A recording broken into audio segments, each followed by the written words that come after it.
اعوذ باللہ من الشیطان الرجیم بسم اللہ الرحمن الرحیم۔ قرآن پاک کے 13ویں پارے وما ابریؤ کا خلاصہ۔ 13ویں پارے کا آغاز بھی سورہ یوسف سے ہوتا ہے۔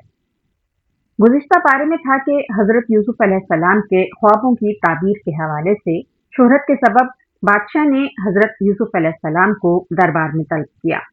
آپ علیہ السلام نے فرمایا کہ جب تک مجھ پر لگنے والے الزام کی صفائی نہ ہو جائے میں جیل سے باہر نہیں آؤں گا۔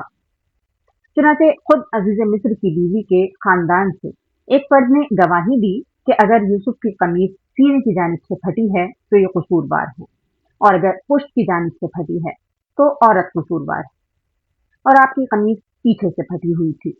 اس طرح سے آپ کی برات ثابت ہوئی۔ عزیز مصر کی بیوی نے بھی اعتراف کر لیا کہ یوسف علیہ السلام پاک دامن ہیں اور میں نے ہی انہیں دعوت گناہ دی تھی۔ حضرت یوسف علیہ السلام اپنی پاک دامنی ثابت ہونے پر اللہ کا شکر ادا کرتے ہوئے فرماتے ہیں، میں اپنے نفس کی برات کا دعویٰ نہیں کرتا، نفس تو برائی کا بہت حکم دینے والا ہے، مگر جس پر میرا رب رحم فرمائے اسے اس کے نفس کی برائی سے محفوظ فرماتا ہے۔ بے شک میرا پروردگار بہت بخشنے والا بہت مہربان ہے۔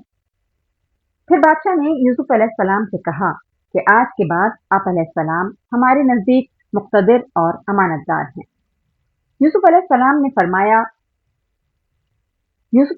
نے فرمایا مجھے اس ملک کے خزانوں کا نگراں مقرر کر دیں، بے شک میں حفاظت کرنے والا علم والا ہوں۔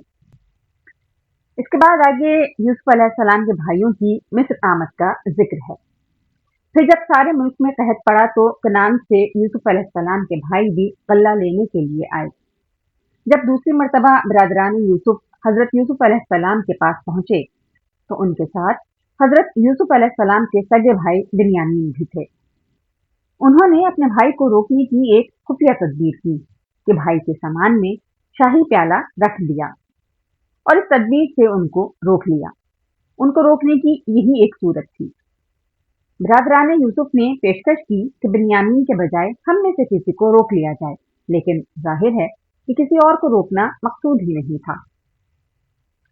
برادران یوسف نے واپسی پر یہ واقعہ والد کے سامنے بیان کیا تو انہیں ایک بار پھر شدید دکھ ہوا، مگر پھر صبر جمیل کو اختیار کیا۔ شدت غم سے روتے روتے یعقوب علیہ السلام کی آنکھوں کی بینائی بھی چلی گئی اور انہوں نے کہا، میں اپنی پریشانی اور غم کی شکایت صرف اللہ سے کرتا ہوں۔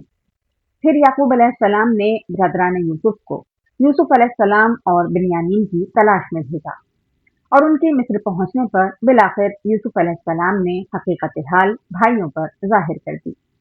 وہ شرمسار ہوئے، اپنی غلطیوں کا اعتراف کیا اور کہا کہ اللہ تعالیٰ نے آپ کو ہم پر فضیلت دی ہے۔ یوسف علیہ السلام نے کہا، اللہ تعالیٰ نے ہم پر احسان کیا ہے اور وہ تقویٰ پر کاربند ہو اور صبر کرے تو اللہ نیکوکاروں کے اجر کو ضائع نہیں فرماتا۔ اس موقع پر یوسف علیہ السلام نے انتہائی اخلاقی عظمت کا ثبوت دیتے ہوئے اپنے بھائیوں کو معاف کر دیا۔ اپنی قمیض انہیں عطا کی کہ اس کو میرے باپ کے چہرے پر ڈالو، انشاءاللہ ان کی بینائی لوٹ آئے گی، اور اپنے سب گھر والوں کو میرے پاس لے آؤ۔ یوں ہی برادران یوسف مصر سے چلے، حضرت یعقوب علیہ السلام نے فرمایا، مجھے یوسف کی خوشبو محسوس ہو رہی ہے۔ الغرض پھر قمیض یوسف حضرت یعقوب علیہ السلام کے چہرے پر ڈالتے ہی ان کی بینائی لوٹ آئی، اور انہوں نے برادران یوسف کے لیے اللہ کی بارگاہ میں استغفار کیا۔ پھر جب یہ قافلہ مصر میں داخل ہوا تو یوسف علیہ السلام نے نہایت اعزاز کے ساتھ ان کا استقبال کیا، اور جب یہ قافلہ شاہی دربار میں پہنچا تو خاندان یعقوب کے تمام لوگ حضرت یوسف علیہ السلام کی تعظیم کے لیے سجدے میں گر گئے۔ یوسف علیہ السلام نے کہا، اے میرے والد، یہ میرے اس پہلے خواب کی تعبیر ہے، بے شک میرے رب نے اس کو سچ کر دکھایا اور اس نے مجھ پر احسان فرمایا۔ سورہ یوسف کے بعد سورہ رعد ہے۔